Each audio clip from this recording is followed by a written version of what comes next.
Welcome to the Diesel Emission Control Strategies Other than Locomotive Verification Group tutorial.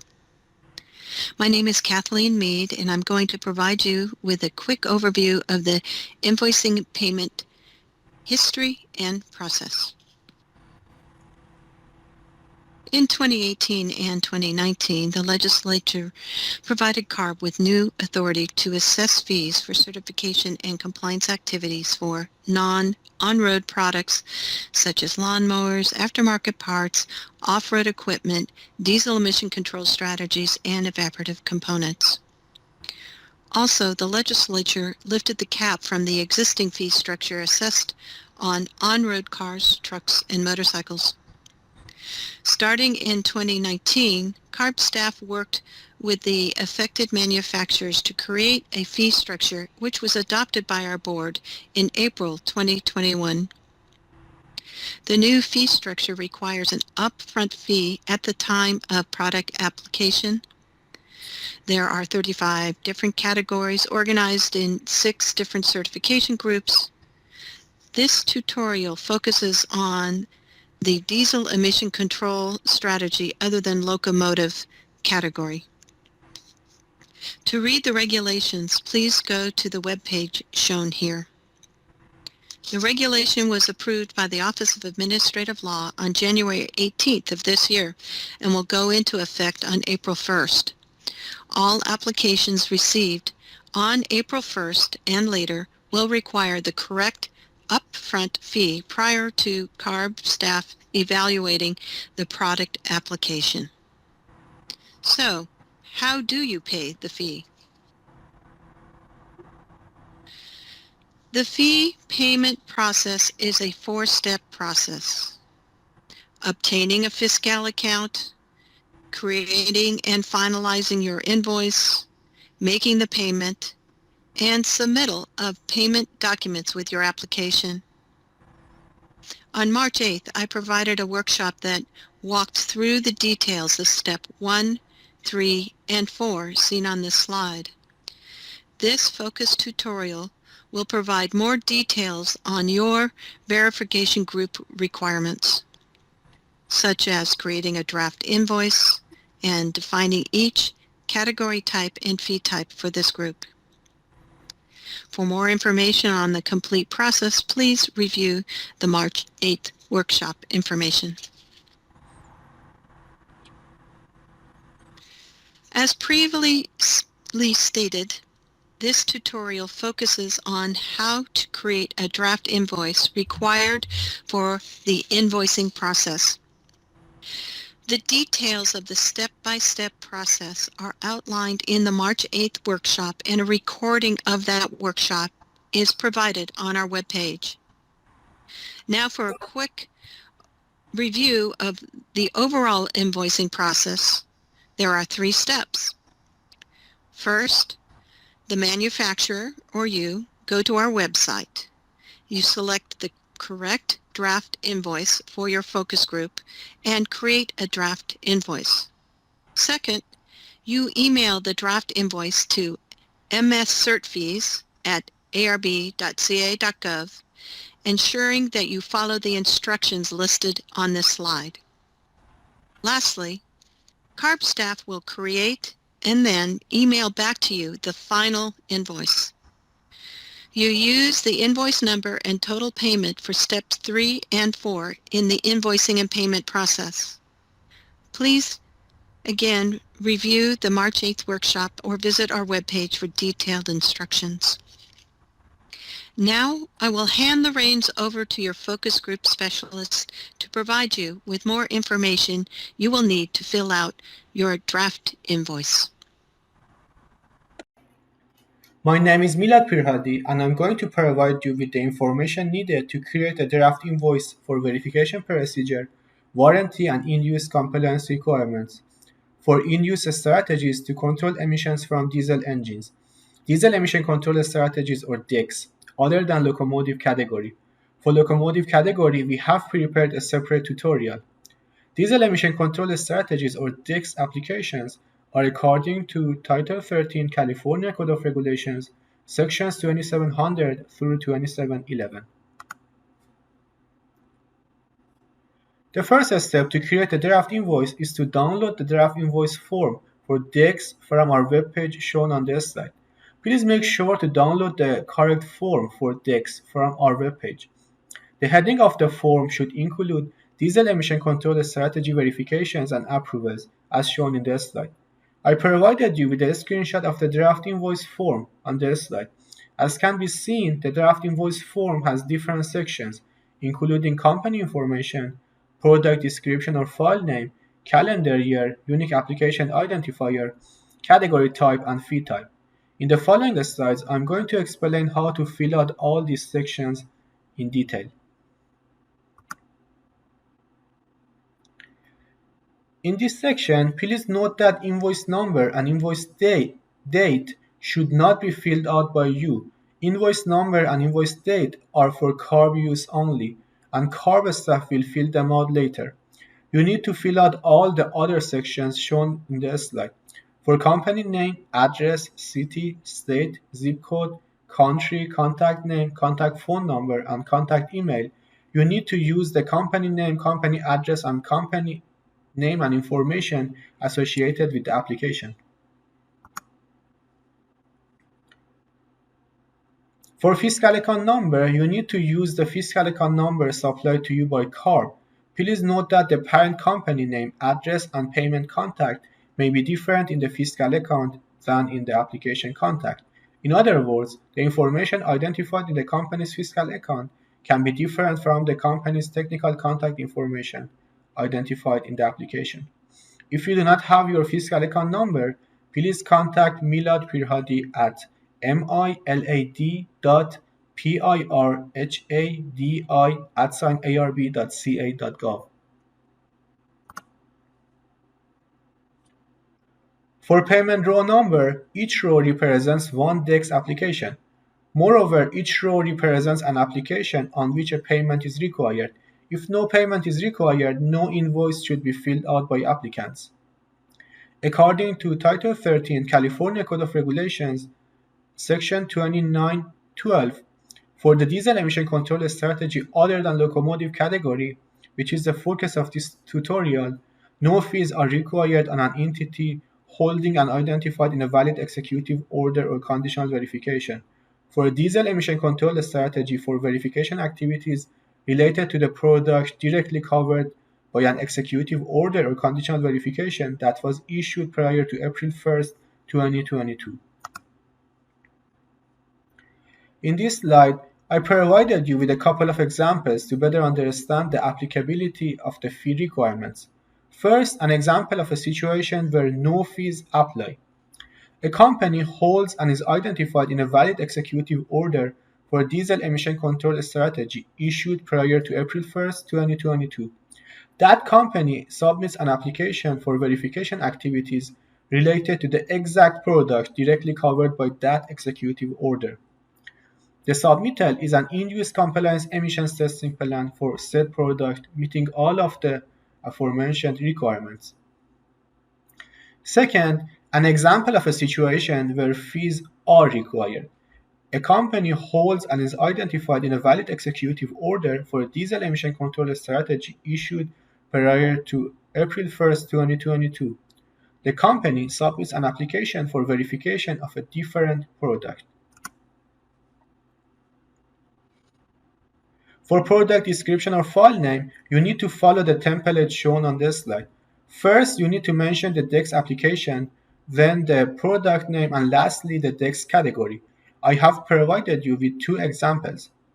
The first example is preliminary application of product X for a stationary emergency standby power generation. The second example is final application of product Y for 1993 to 2006 model year on-road. For calendar year, you need to provide the year in which the application is submitted. For example, 2022 as shown in the picture. The next section is the unique application identifier. You can see a couple of examples for the unique application identifier in the picture. I'm going to explain how to create the unique application identifier in detail in the next slide. Please note that manufacturers who already hold verifications have already been assigned a three-letter manufacturer code to identify their company. This code is used in the unique application identifier. If you do not already hold a verification and have not been assigned a code, please contact milad@arb.ca.gov as shown in this slide to obtain a three-letter code to identify your company. In order to create the unique application identifier, you need to follow the template shown in blue in this slide, where DE represents the Executive Order Series Group under Title 13 California Code of Regulations, Sections 2700 through 2711 for DEX. DE is constant for all of the unique application identifiers. CAT represents the DEX category, which would be ONR for on-road, OFF for off-road, APU for auxiliary power unit, STA for stationary, RTG for rubber-tired gantry crane, TRU for transport refrigeration unit, and MAR for hovercraft marine. Y is the calendar year code of year submitted. For example, for 2022 submittals, Y is equal to N, which is consistent with EPA engine family lettering. MAN is the manufacturer three-letter code assigned to you by CARB. For example, it may be ABC for Alphabet Incorporation. Next, we have three numbers, which represents the ordinal application or submittal received from that manufacturer in the calendar year. For example, 004 means the fourth application or submittal received from that manufacturer in 2022. X represents extension, which is 0 if it is a new application, or the existing EO number if it is a modification or other submittal regarding an existing verification. In the example of DE-ONR-N-ABC-004-0, extension is 0, which means it is for a new verification. In the example of DE-ONR-ABC-004-09-014, extension is 09-14, which means it is a modification or other submittal regarding an existing verification, where 09-14 is the existing EO number. The next section is category type. The DEX category has multiple category types based on the application process and implementation. You can select the proper category type from the drop-down menu. For diesel emission control strategy other than locomotive, we have 6 different category types, including preliminary application fee for new verifications or major modification, final application fee for new verifications or major modification, executive order fee for new verification or major modification, in-use compliance field testing fee, in-use compliance emissions testing fee, and minor modification fee. In the next slides, I'm going to define each of the diesel emission control strategy other than locomotive category types.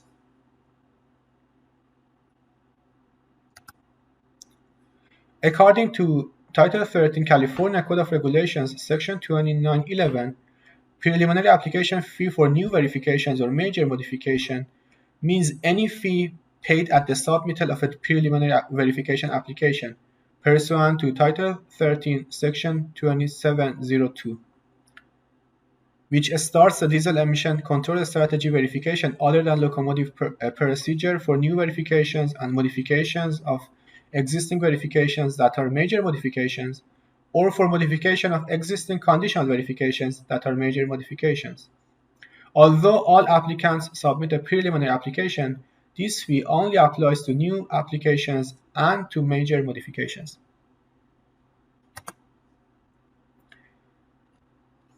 According to Title 13 California Code of Regulations, Section 2911, Final application fee for new verifications or major modification means any fee paid at the first submittal of data to be included in final application report to the California Air Resources Board pursuant to Title 13, Section 2702 as part of the diesel emission control strategy verification other than locomotive procedure. This fee only applies to new verifications and to major modifications.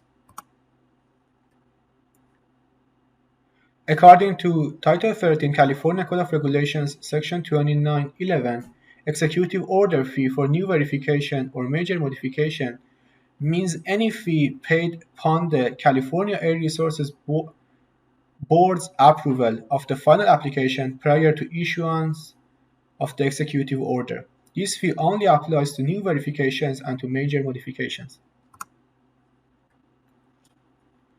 According to Title 13 California Code of Regulations, Section 2911, in-use compliance as described in Title 13, Section 2709, requires field testing when certain conditions are met, as stated in Title 13, Section 2709, subsection A. The in-use compliance field testing fee is paid upon submittal of the in-use compliance field testing proposal to the California Air Resources Board as stated in Title 13, Section 2709, subsection D. According to Title 13 California Code of Regulations, Section 2911, in-use compliance requirements as described in Title 13, Section 2709, require emission testing when certain conditions are met, as stated in Title 13, Section 2709, subsection A. The in-use compliance emissions testing fee is paid upon submittal of the in-use compliance emissions testing proposal to the California Air Resources Board, as stated in Title 13, Section 2709, subsection D. Lastly, according to Title 13 California Code of Regulations, Section 2911, minor modification fee means any fee paid at the submittal of a preliminary verification application pursuant to Title 13, Section 2702, as described in the diesel emission control strategy verification other than locomotive procedure, for modification of existing verifications that are minor modifications, or for modification of existing conditional verifications that are minor modifications. The next section is fee type. All DEX fee category types have two fee types: base and a small business. You can select the fee type from the drop-down menu. All the applicants are required to pay the base fees unless they qualify for the small business provisions. Please note that delays in processing your application will occur if your application does not qualify for the fee type. Base type fee is a standard for most applications. After you have filled out all the sections of the draft invoice form, the applicable fee amount appears automatically in the form.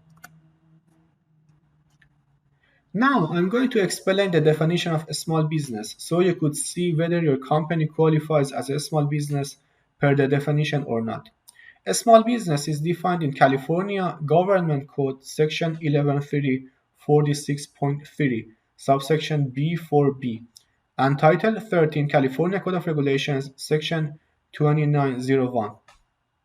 First, must be independently owned and operated, and second, must have 100 or fewer employees.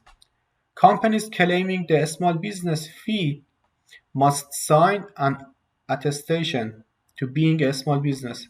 CARB may request proof that a company meets all of the requirements of a small business.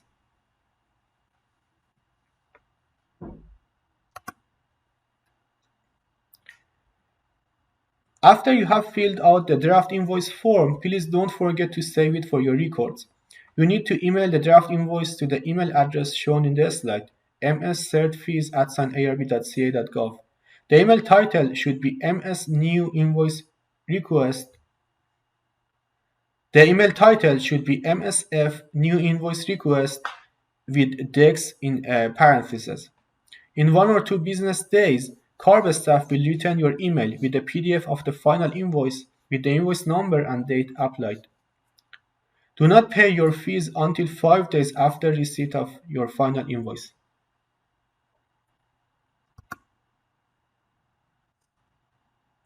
As mentioned earlier, you need to wait 5 business days after receiving your final invoice. Then you need to go to our webpage shown in this slide to pay the fees. You should include your invoice number with your payment. After you have paid the fees, you need to send an email to your CARB staff contact to communicate that your payment has been made. Include your invoice number and amount in your email. The CARB staff contact for stationary marine TRUs and RTG crane decks is Milad Pirhadi from Freight Approval section with the email address shown in this slide. The CARB staff contact for on-road, off-road, and APU decks is Mark Shui from Aftermarket Diesel and Off-road section with the email address shown in this slide. Please note that once the correct fee has been received, the application review begins. Corrected payment will be due before application reviews begin. Delays in processing your application will occur if your application does not qualify for the fee type. Base type fee is a standard for most applications. Final invoice with applications shall be submitted to the email address shown in this slide, vdex.submission@arb.ca.gov. For more information, you may contact your assigned verification staff or go to our webpage with the address shown in this slide. Also, you may email mscertfees@arb.ca.gov shown in this slide for more information. Please include in your email header the nature of your inquiry and your category type, which is DEX in parentheses. We recognize that this is a lot of information to digest. Please don't hesitate to reach out to me at milad.pirhadi@arb.ca.gov if you have any further questions. Thank you.